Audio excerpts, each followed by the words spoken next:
Volvimos, amigos, listos ya para dar inicio a nuestra primera entrevista del día. Hoy vamos a hablar de un tema bastante interesante. Tu mamita que estás ahí en casa, de repente tienes un pequeñito bastante inquieto, de repente te han comentado, te han dicho que podría tratarse pues de TDAH. Hay mucha información al respecto, de repente estamos normalizando. ¿Qué es lo que pasa con este tema? Hoy lo vamos a abordar desde el punto de vista psicológico, por supuesto, con nuestra profesional. Hoy nos acompaña la doctora Andrea Soto, ella es psicóloga infanto-juvenil y hablamos de este interesante tema, las diferencias entre el TDAH y el hecho de que sean inquietos nuestros niños, cómo reconocerlos, señales de alarma. ¿Qué es el TDAH propiamente dicho? ¿Cuánto sabemos al respecto? Recuerda que tú puedes participar de manera activa de esta secuencia a través de nuestra línea WhatsApp 913-16-26-53. Ese es el número el cual diariamente recibe tus dudas, tus consultas y por supuesto las hacemos llegar a nuestros especialistas. Y estamos listos para saludar a la doctora Andrea Soto. Andreita, ¿cómo estás? Bienvenida de tiempo nuevamente por acá. ¿Cómo estás? Muy contenta de estar aquí de nuevo en Nuevo Día Magazine y hablando sobre un tema tan importante que siempre es la crianza con los niños, ¿no? Y el apoyo a las familias para que ellos puedan tener un desarrollo más apropiado, ¿no? Bueno, se habla mucho del TDAH, ¿no? De hecho, existen dos diagnósticos, ¿no? El TDA, que es el trastorno por déficit de atención, y el TDAH, que es el trastorno por déficit de atención con hiperactividad, ¿no?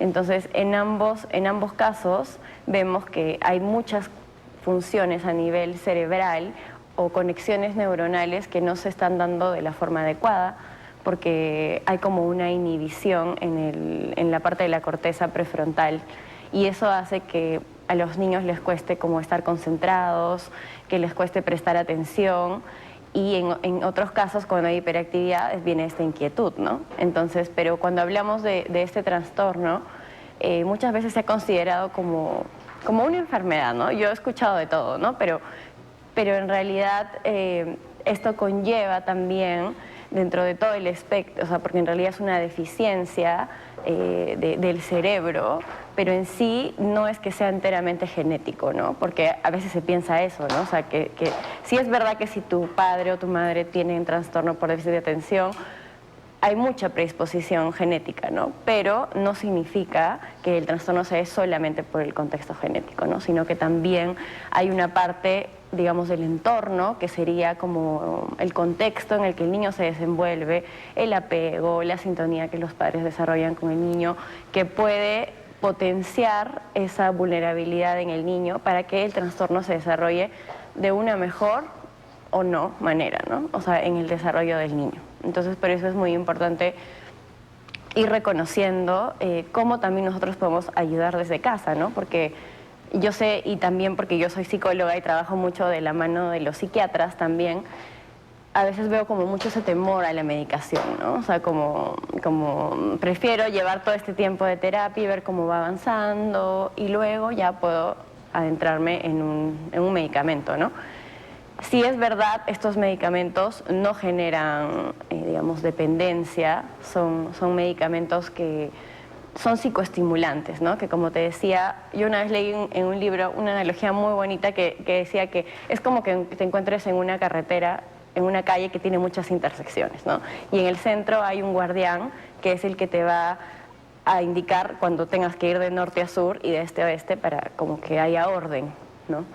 Entonces cuando el guardián se duerme, todo se vuelve un caos, ¿no? Porque uno va por acá, otro por acá, hay un tráfico, las bocinas, todo se vuelve un caos, ¿no? Y eso es lo que pasa en el trastorno por déficit de atención, ¿no? Que justamente esta parte es la que se duerme, ¿no? Como esta parte de la corteza prefrontal que te decía, que hace que no puedan haber como estas conexiones como se deberían dar de forma natural. Y es por eso que los medicamentos, que son los psicoestimulantes, ayudan a que se pueda despertar y pueda tener dentro del desarrollo del niño también más facilidad para poder entender y recibir los estímulos de afuera, ¿no? Ahora, claro, una característica muy importante del TDAH es la hipersensibilidad, ¿no? Entonces, son niños que se les suele ver como que están más, como que a veces sienten que quieren llamar la atención, como que exageran más en ciertas cosas, o que son muy sensibles, pero eso es una cualidad que hay que respetar mucho, ¿no? Porque es como las experiencias del entorno se viven de manera más intensa. Pero volviendo a lo otro que te mencionaba, ¿no? De los medicamentos, muchas veces estos fármacos sí son de gran ayuda, ¿no? Y hay que saber en qué momento, pero no es que el medicamento cura una enfermedad o ese medicamento mejora el comportamiento del niño, ¿no? Porque eso no solo va a depender de una pastilla, eso va a depender de todo el entorno en el que el niño se desenvuelva. Pero sí es verdad que la pastilla ayuda mucho a que el niño pueda concentrarse. Esa es la función del medicamento, ¿no? Como ayudar a que el niño se pueda concentrar. E incluso la gente que desconoce más sobre el trastorno de déficit por atención son los que más rechazan esta medicación, porque no comprenden dentro de todo a qué se refiere eso, ¿no? Entonces, por eso es que es muy importante informarse, por eso es que es muy importante reconocer y pedir ayuda a los especialistas, ¿no? Que ahora vemos que también ya cada vez más hay en los colegios o en las consultas clínicas. El encargado de dar ese diagnóstico muchas veces puede ser, o sea, el psiquiatra infantil o el neuropediatra también, pero el psicólogo también debería estar capacitado para poder dar indicios y derivar para que puedan dar este diagnóstico, ¿no? Entonces eso como un inicio, ¿no? Para entender también un poco que es todo un mundo en el fondo, ¿no? Y que realmente muchas veces por el desconocimiento podemos estar privándoles a ellos de algo que va a ser muy positivo para su desarrollo, ¿no? Y que hay que analizarlo con cautela. Exacto, miren, es muy importante esto, ¿no? El conocimiento, el hecho de que acudamos a un especialista. Mencionabas algunas características de los niños con TDAH y es importante que lo reconozcamos, ¿no? Y en casa que no normalicemos, es importante también diferenciar entre un niño hiperactivo, un niño inquieto, ¿no? Porque hay personalidades, entonces no necesariamente aquel niño inquieto, aquel niño con hiperactividad necesariamente, ¿no? Tiene TDAH. ¿Qué otras características podríamos mencionar para que los papás de repente vayan identificándolo en sus pequeños? Claro, bueno, los tres criterios diagnósticos para el TDAH es la inatención, ¿no? Que tiene que ver también con esta desconcentración que hablábamos. En segundo lugar está que les cuesta controlar sus impulsos y por último la hiperactividad, ¿no? Entonces, cuando vemos a un niño que le cuesta concentrarse, ¿no? Vemos también un niño que a veces se desconecta de la realidad, ¿no? Incluso uno puede observar en niños con trastorno por déficit de atención que cuando están viviendo emociones muy intensas, como que se empiezan a dormitar, como que se cansan mucho, como que tienen sueño, o como que quieren desconectarse del momento, ¿no? Y después lo puedes ver después de un rato saltando por ahí, jugando, ¿no? ¿Por qué pasa eso? Porque es justo lo que se activa, ¿no? Esta desconexión, que también ya hay muchos autores que lo van definiendo, que la causa de ello es también cómo han sido nuestras primeras relaciones primarias desde que el niño era un bebé, cómo han sido nuestras respuestas de apego, cómo hemos estado presentes a nivel emocional para ellos, porque es como ellos, al final la madre o el padre quien está a cargo del bebé es el representante del mundo entero para ese niño. Entonces, esa relación primera va a ser como uno va a interpretar que el otro puede recibir tus emociones o tu estrés o sostenerte cuando el mundo se pone difícil. Entonces, por eso también hablamos de esta desconexión que va ligada a la dificultad de la atención, ¿no? Luego en la impulsividad, ¿no? Que les cuesta como a veces controlar su comportamiento. Son personas que a veces tú ves y sientes que actúan sin pensar antes o dicen lo primero que se les viene a la mente. Y eso también puede estar relacionado con esta como excitación, hiperexcitación de partes del cerebro, ¿no? Entonces ahí también es cuando uno puede sentir que simplemente se le sale, ¿no? Como la respuesta o la conducta, y me es difícil ver cuál es la consecuencia de eso. Entonces esa impulsividad también es una de las características del diagnóstico por déficit de atención, ¿no? Y también son personas que, por ejemplo, les cuesta llegar puntuales, ¿no? Que les son muy impacientes también con las cosas y que se irritan más rápido. Entonces también son características que están dentro de este control de impulsos, ¿no?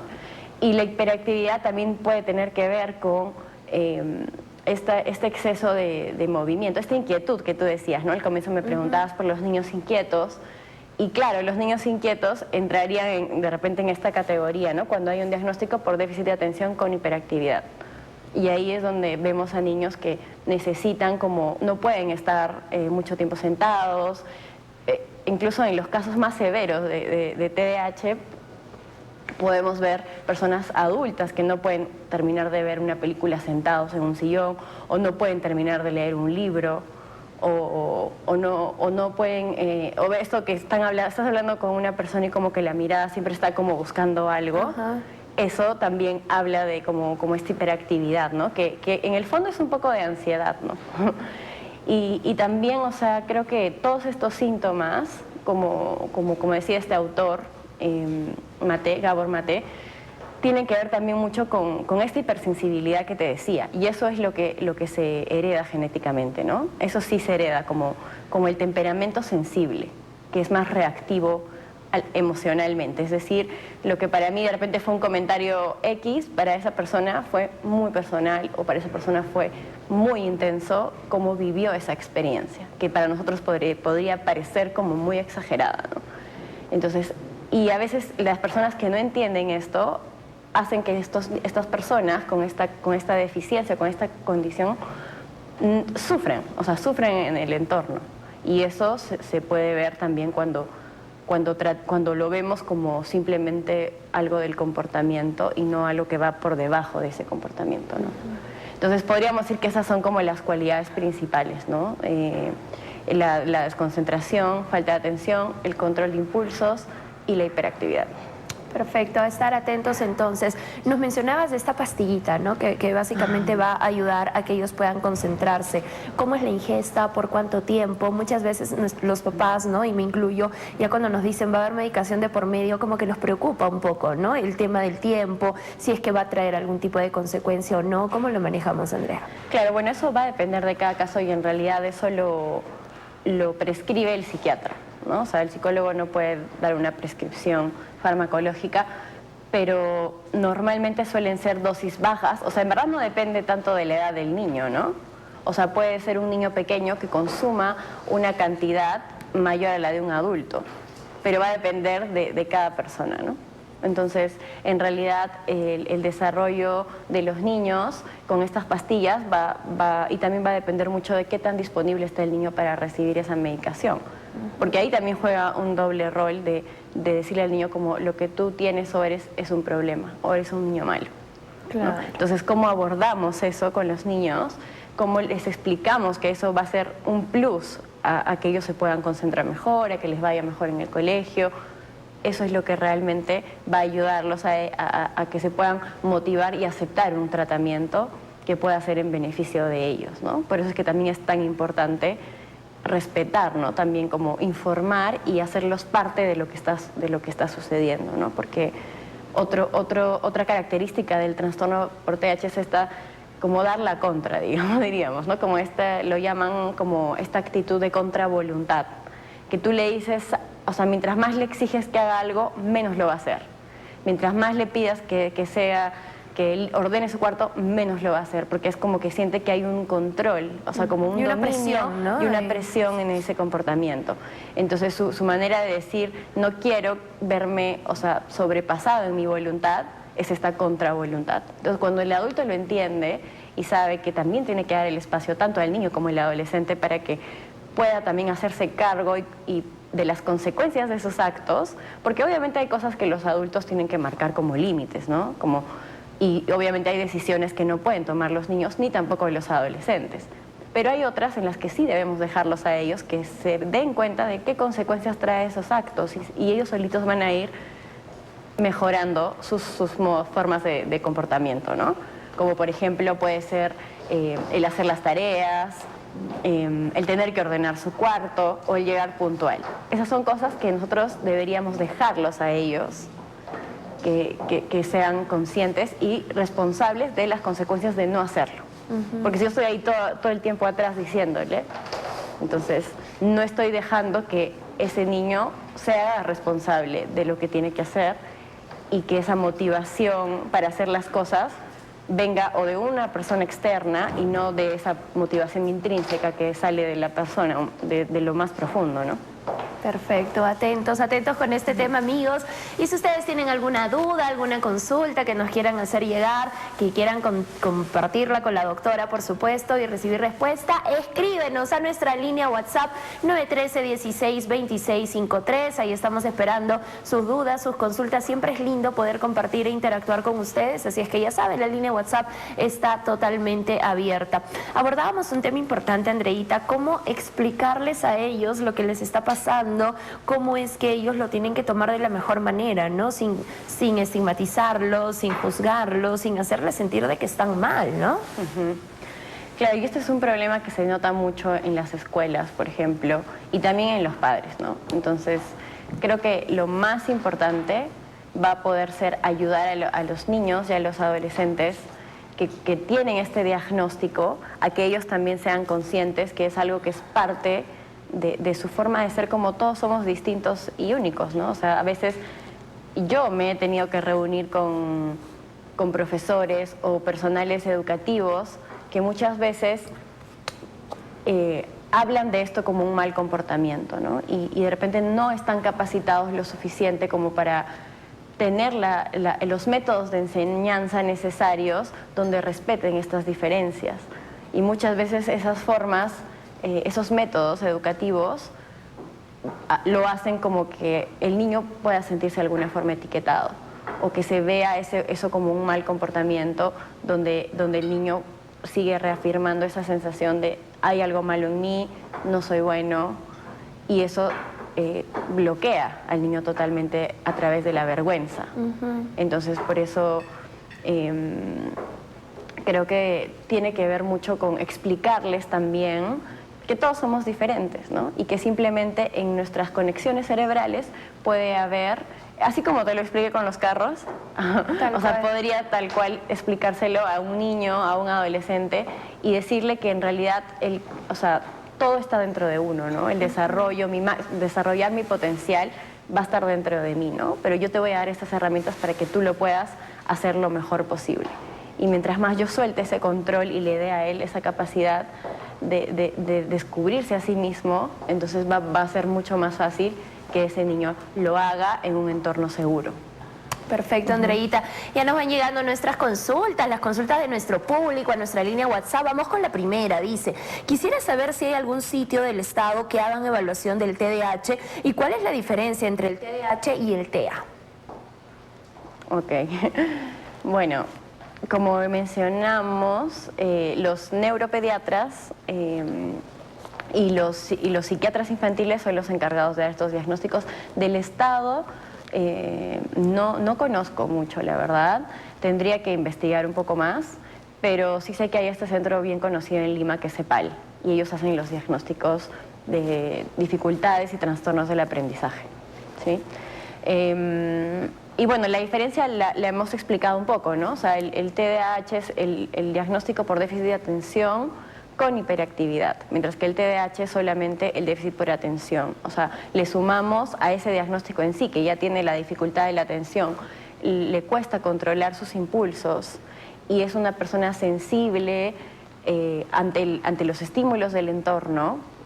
Le agregamos esta inquietud motora, esta ansiedad, esta hiperactivación, excitabilidad que genera en el niño o en el adolescente como necesidad también de no estar en un solo sitio y de estar en varios, o sea, no poder quedarte mucho rato sentado, y eso también tiene que ver con la ansiedad, como decíamos, ¿no? Perfecto.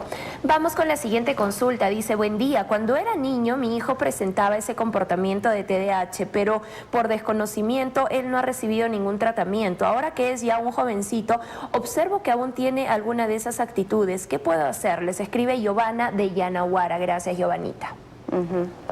Claro, o sea, gracias, Giovanna, por la pregunta. El TDAH también se puede identificar en adolescentes grandes, ¿no? Y esto que hablábamos de la contravoluntad, ¿no? Que esta oposición, que a veces se puede ver como conducta oposicionista, en realidad es como una forma de manifestar las necesidades más profundas, ¿no? Entonces sí es necesario poder acompañar a nuestros hijos desde esta actitud de curiosidad, ¿no? O sea, igual no estaría de mal que le hagas una evaluación si es que tú has observado cualquiera de estos 3 criterios que hemos hablado y que se presenten de manera constante en el tiempo.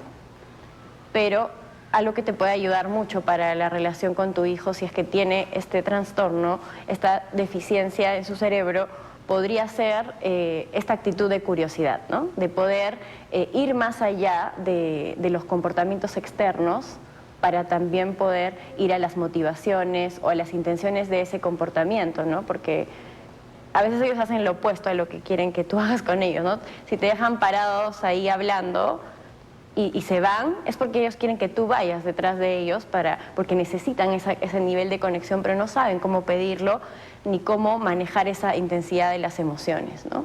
Y muchos, normalmente a esa edad, a veces si es que no ha sido llevado de manera adecuada en la institución o en la familia, probablemente ya hayan algunas etiquetas. Entonces también es importante trabajar mucho en esta autoestima, en la vergüenza, en poder acompañar a este adolescente a que pueda también saber que él puede hacer un cambio en él mismo y que si él desea se puede hacer también una evaluación, ¿no? Pero lo más importante, como digo, esa pastilla no es un remedio para una enfermedad, ¿no? Sino simplemente es para ayudar a la concentración.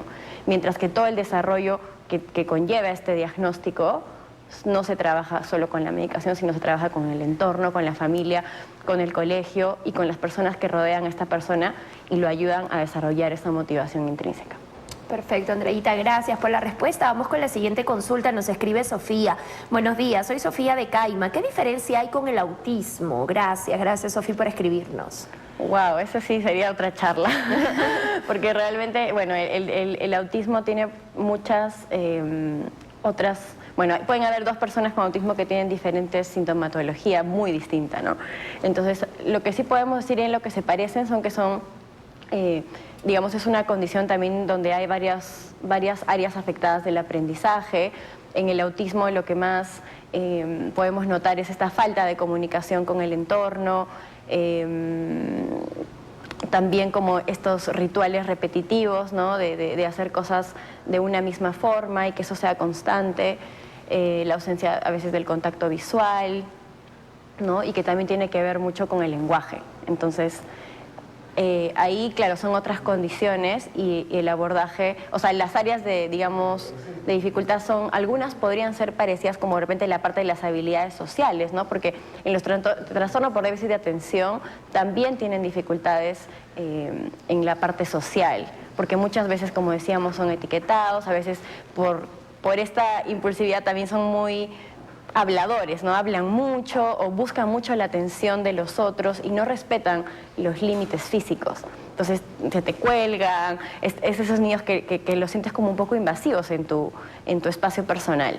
Entonces eso también puede hacer que ya no quieran que los excluyan a veces y también puedan como ya no, que de pronto les dejan de hablar. Y ese es el mayor miedo de los padres, ¿no? Entonces eso sí podría ser, digamos, un punto de relación en ambos, porque a los niños con autismo también les cuesta un poco esta parte de socialización, de poder mentalizar al otro, ¿no? De cómo poder saber más allá de lo concreto, ir a esa parte más abstracta del entorno, ¿no? Entonces ahí el trabajo es un poco distinto, pero bueno, muy a grandes rasgos, ¿no? Así que podría ser. Es un tema bastante amplio. Gracias Andreita, gracias a Sofía por escribirnos. Vamos con la siguiente consulta. Dice, ¿cómo se da el TDAH en un niño de 13 años? Mi hija dice que se distrae en clase cuando el profesor explica. Ella es tranquila y a veces sus compañeros la manipulan, dice Andreita.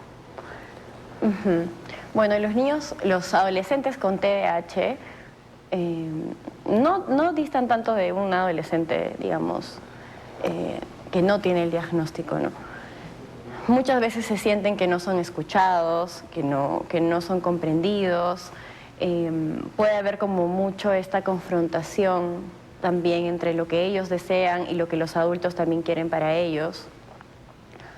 Entonces, como hablamos en algún momento, esto de la contravoluntad sí va a ser muy importante también poder escucharlos desde otro lugar y en vez de preguntarles solamente por qué hiciste tal cosa o por qué no ordenas tu cuarto o por qué no te levantas temprano, o sea, como ir más a esta parte también de conectar con las necesidades más profundas de esta adolescente que probablemente esté pasando también por una etapa de conocimiento, de cambios hormonales, de muchos cambios a nivel físico y emocional, ¿no? Entonces sí necesita un acompañamiento muy cercano, como cualquier niño adolescente, pero de diferente manera.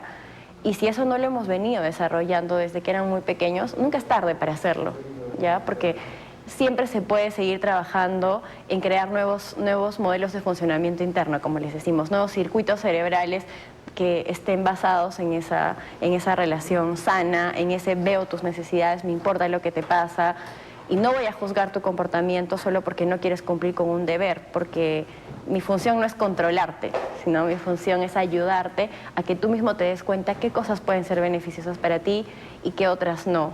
Pero igual yo voy a estar ahí como a tu lado para sostenerte cuando te caes o para guiarte en el proceso. Pero finalmente creo que sí, estas podrían ser unas de las características, ¿no? Y reconocer también, reforzar mucho la autoestima, que se puede ver visto afectada si es que este adolescente ya tiene el diagnóstico, ¿no? Así es. Gracias, Andreita, por tu respuesta. Vamos con la siguiente pregunta. Dice una consulta, podría preguntar si es posible que con el diagnóstico de epilepsia haya sido posible que su déficit de atención sea la consecuencia de la epilepsia diagnosticada a sus 5 años. ¿Tiene algo que ver, Andreita? Wow, en realidad hay mucha comorbilidad también con los trastornos por déficit de atención, ¿no? Incluso lo vemos en la depresión, lo vemos en adicciones, lo vemos en trastornos del estado del ánimo.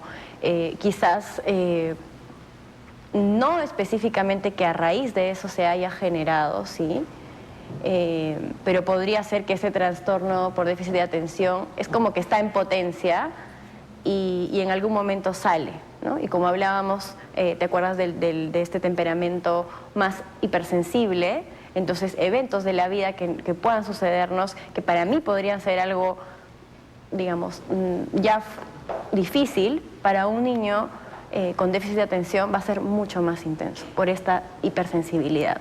Entonces, sí puede desatar en él una sensación y una visión o acentuar ciertos síntomas que antes no se veían tanto. Pero probablemente ese niño ya lo ha tenido desde antes, pero no era tan notorio. Perfecto, perfecto. Y vamos con la última consulta. Lamentablemente han quedado muchas ahí al pendiente. Vamos a ver cuál es la siguiente. Dice, mi hijo es muy inquieto y se muerde mucho las uñas. ¿Cómo puedo controlarlo? Dice. Claro, ese es un síntoma también de la ansiedad que decíamos y la hiperactividad, ¿no? Ahí habrían que ver algunas cosas, ¿no? También hace cuánto tiempo lo hace, si eso es reciente, podría ser por algún evento estresante del presente, y si es que ya lleva bastante tiempo, podría ser algo más del temperamento, ¿no? Que tiene que ver con la ansiedad y que se tiene que trabajar desde el acompañamiento, dándole estrategias también para que esa persona pueda relajarse, pueda conectar con este cambio de foco para hacer otra actividad y distraerse de cuando está haciendo algo que se haga daño a sí mismo o a los demás o a las cosas, ¿no? Entonces, en este caso, está haciéndose daño a sí mismo, ¿no? Entonces, es importante ayudarlo a tener otras formas de descargar esa energía, por así decirlo, que puede ser teniendo cosas para apretar con las manos, pintando, respirando, tomando agua en esos momentos, porque a veces es automático, ¿no? Pero sí, y sobre todo viendo qué es lo que... Eso es como lo más superficial, ¿no? Pero qué es lo que origina que la niña tenga esa ansiedad, ahí habría que analizar toda esa historia, ¿no? Pero podría tener que ver con la familia, podría tener que ver con las experiencias que ha vivido en la infancia, y todo eso tiene una repercusión que la forma en la que yo percibí de niño las experiencias adversas es la forma como las voy a percibir cuando soy grande también. Como dije, no significa que sea predeterminado, ¿no? O sea, determinante. Uno puede ir cambiando eso con nuevas experiencias, pero probablemente podría ser por algo que ella ya ha estado acostumbrada a funcionar de esa manera, ¿no? Entonces hay que ir viendo qué hay debajo de esa ansiedad para más o menos por ahí trabajarlo, y casi siempre tiene que ver con esta sensación de seguridad y de sentirse vista por las otras personas de su entorno. Perfecto, muchísimas gracias a todas las personas que se pusieron en contacto a través de nuestra línea WhatsApp. Lamentablemente el tiempo nos ganó y han quedado varias ahí sin resolver, pero ante cualquier duda o consulta ya profesional, personalizada, mi querida Andreita, invitemos al público a que se ponga en contacto contigo. Sí, claro. Yo contentísima de poder seguir hablando del tema de repente en otra oportunidad, y gracias por las preguntas, han estado muy interesantes. Bueno, me pueden encontrar en Instagram como Salud Emocional con Andrea y en Facebook como psicóloga infanto-juvenil Andrea Soto. Ahí está apareciendo en tu pantalla toda la información, las redes sociales, el número de contacto también. Así es que ya lo saben, no pierdan la oportunidad, atendamos la salud mental, psicológica de nuestros pequeños, no normalicemos nada, vayamos al especialista. Andreita, que tengas un lindo fin de semana. Gracias, tú también. Gracias por acompañarnos. Estuvo con nosotros la doctora Andrea Soto y es psicóloga infanto-juvenil. Nos vamos a la pausa comercial, amigos. Este es Nuevo Día Magazine. Tenemos muchísimo para compartir con ustedes hasta las 12. Ya volvemos.